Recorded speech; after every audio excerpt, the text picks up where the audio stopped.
Chapter 2. If I had won. 3 years earlier, where the hell have you been? The office door opened with Job on the other side of it, holding it open for an even more bedraggled than usual DeVries. Through his unkempt hair, he gave his boss an apologetic look. I was out all night, she only just left, Brad told Van der Valk, brushing his hair from his face with his hands. While he looked apologetic, he also looked pleased with himself. Go, now, to the response room. Do something about. Pyatt waved his hand in front of DeVries.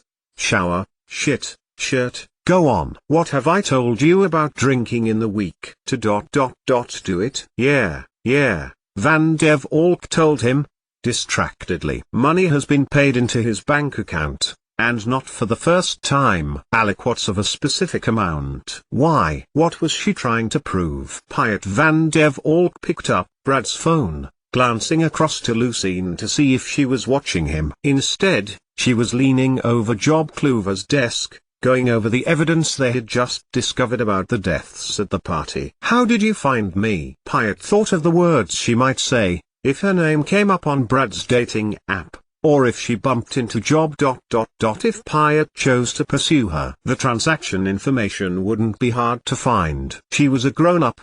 Wasn't she? Free to live her life as she pleased, and free to repay all the money he had ever spent, as if she owed him. It's a dating app. Someone chose me. Brad nodded to Pyatt's hand as he saw the commissaries put down his phone.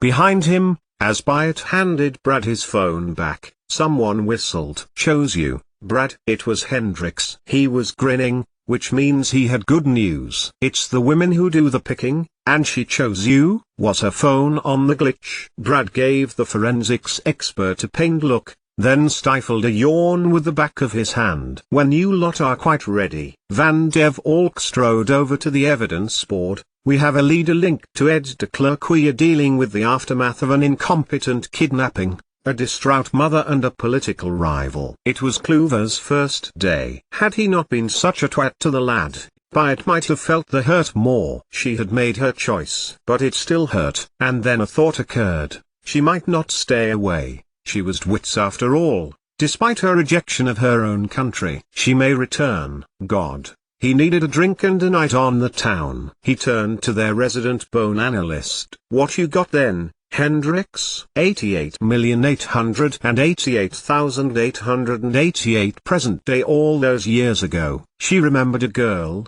small, clinging by her mother. Determined eyes. Yes, Lucine remembered her eyes, a steeliness behind them, as if telling the world that, as soon as she was able, she would be striding through it. And it was that memory that stirred as Lucine ran a hand through her hair as she woke up, and lay for a moment in the darkness, then pulled a vest top on before padding down the stairs in her Wester Park townhouse to the door. The knock came again, subtle, but insistent. Just like the woman herself, who was standing at Lucine's door, trench coat wrapped round herself, her long, blonde hair whipping a little in the night breeze. Lucine's first thought was of Pyatt. Was he ill? Hurt? No, Pyatt is fine, he is at the morgue with Hendricks. The case couldn't wait, Lena told her as Lucine closed the door behind her on a dry, dark night. What is it, Lena? Lucine asked, putting a steady hand in the woman's shoulder. Straight to the point, then deal with it in the morning. Then added, you're shaking. Well, Lena told her, her words deliberate, as if ensuring they would come out, glancing at Lucine as if it helped her focus. I was at home, knowing Pyatt was going into work. She broke off, and Lucine noticed, in the streetlight emanating through the front windows, just how pale she was. Scared, very scared. She gestured to one of the chairs around a small dining table. Lena sat down, pulling her Macintosh around her body. I was walking home, past the Van Gogh Museum, past the Anne Frank house.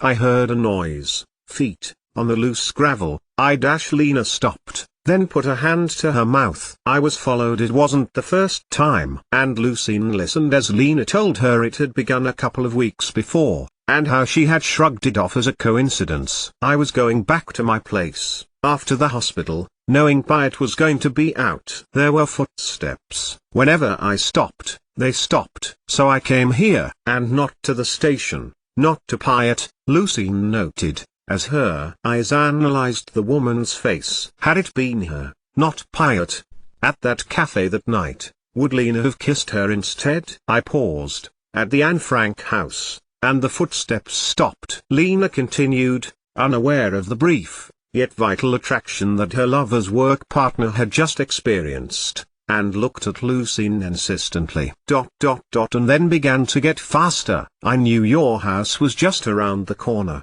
and, said my name. What exactly did they say? Lucine's mind was working fast now. She got up from the chair opposite Lena and went to the sink, pouring 2 glasses of water. Lindemann. Lucine put her hand to the tap, to stop the water, and turned back to Lena. Lindemann. Your surname? Lena nodded. Just that? Another nod. Far from being tired now, Lucine was far more interested in something else. She passed a glass of water over to Lena as she sat back down. Then, over the course of the next half hour, talked with the woman, reassured her, established that she was to stay, and gave up her still warm bed to sleep instead on the sofa. Not sleep, just lie awake in the darkness until the inevitable fingers of dawn's early light pushed its way in through the large living room window. Lindemann. Lucine knew she had heard it before. She did not know, however, just how familiar it was going to be in the very near future. 88,888,888 3 years before, because he was the oldest, his brother,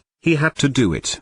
Didn't he? When their father left, when their mother died, when all he wanted was his older brother, Pyatt van der Valk, trainee in the police. Like a guardian angel, he had taken him, grief-stricken, and enrolled him in school, visiting once or twice a term, as he lived his life, never caring that their mother was gone, their father, too. So he had set up a new life, leaving the Netherlands just as soon as he could, went to find their mother's family. Pyatt took notice then. The island came into view. No customs, no eyes on the water here. His school, the British school in Amsterdam, had an outdoors centre on Texel. It was there where the younger Van der Valk sibling had loved to come, when the school ran trips, to the flat, wooded wilderness, to the wide-open seascape just around the corner, and he could see the boating sheds. The school would leave the students on Texel Island for a weekend or a week, and they would learn survival skills.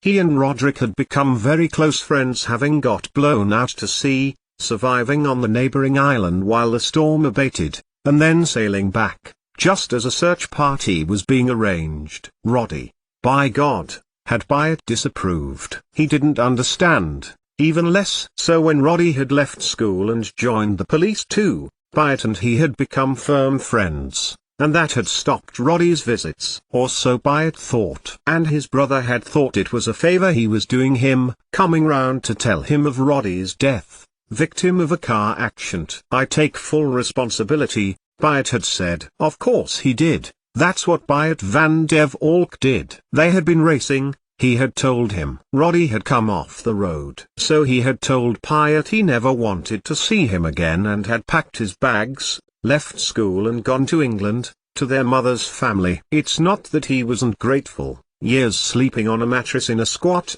seething in anger, and he could feel nothing but gratitude as he worked in a fishing shop for their mother's aunt, exhausted by the seasonal hours in the summer, cold and hungry in the winter, for Aunt Bridget never would spend more than a penny than she had to. But, she had plenty of stories, and those stories got him through. Until, one day, when Aunt Bridget told him about the boat, the little cutter which had had such an adventure over 80 years before, Goblin, she was called. And he took her about the harbors and quays and became good at making money from tourists. He became less angry, and considered going back to the Netherlands to find Pyatt, who had spent his hard-earned money on sending him to a private school, keep him at arm's length but yet still under his hand. His big brother could no longer keep tabs on him, and he had tried to forget he had a brother, but it hadn't worked. He missed him. He felt bad for the trouble he had caused him at school. One day, Aunt Bridget had died, and someone came into his life that he would never have expected, offering him something which he could only have imagined. He was moving to London, and his life was about to change again. "You can keep the boat," their father had told him, as he drifted from a pauper's funeral at the local church. The house had been rented, paid for with Aunt Bridget's pension, and, as such, he was about to be made homeless. But Goblin was his, and he had decided to live on her. It had taken 3 forms of ID and a photo of Pyatt, aged 10, and himself, as a newborn, to convince him he was telling the truth. But, if he thought his father was going to give him a new life, he was going to be mistaken. Or, at least a recognizable life. He brought Goblin in on the flowing tide, and brought her round to the boat sheds. They were no longer used, the British school having relocated their wilderness education to an island further north. She would be safe there. I had to leave because of my job, because of what I do, their father had told them. No, Pyatt does not know, doing what he does, because their father worked undercover. That was the polite way of putting it. And he had come to make him an offer of a new one. It's a department that doesn't exist. It relies on the deflection of information through the press and propaganda. And he became good at it. London was, in some ways, like Amsterdam, an urban city with apartments and close living and high-intensity activity. And he was good at it. Until the day the scene moved out of Britain. It was beyond him and their father. But he could soften it, because MI7 did not know that he still had Goblin. And so,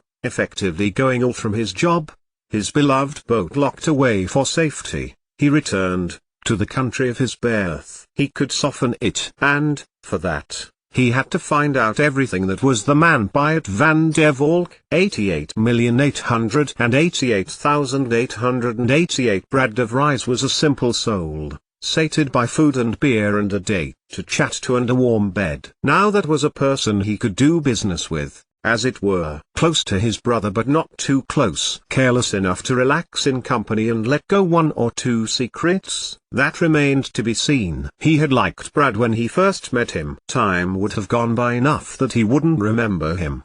How would he? He was a different person then. And there was Pyatt, still saintly as ever, self-giving, as if there was a debt to be paid off by being perfect all his life. God, how he hated his sanctimoniousness. The money was being returned for all the years of education he had paid for. There was not a chance in hell that he was going to do this with a debt hanging over his head. "I hate you more than I could hate anyone in the world." Those had been his brother's parting words. If he hated him before, he considered, he would hate him after this. It could not be helped, because the people who had made him defect, who held blackmail over him, had to keep thinking he was absolutely on the level. So, he spent the night at Texel, sleeping what was to be his last night on Goblin, in a hammock that his grandfather had used when he had sailed the east coast of England nearly 100 years before. It could not be fought. His stomach filled with coldness, with ice, as he considered the task in hand. Many agents had gone rogue in the past, but usually to countries that employed them, or causes they believed in. This was ... This was reprehensible. But he could pull it off. He had stolen, cheated, lied and killed on behalf of the British government. He had trained to army-level fitness and been educated in the craft by former agents. He had been part of networks bringing down people traffickers and drug smugglers. And then their father had been found to be a double agent for Russia, had coordinated the undermining of Western support of Crimea so that Putin could invade it and, worse, was now a hostage in Belarus. He was to get the money for his release and end the lives of 3 people. A clear head. It had been prepared, in and out. Only, it was going to be more complicated than that. Clothes, he put them on, euros, a lot, good. Now to Amsterdam, and to his brother. To make sure that this event came off properly,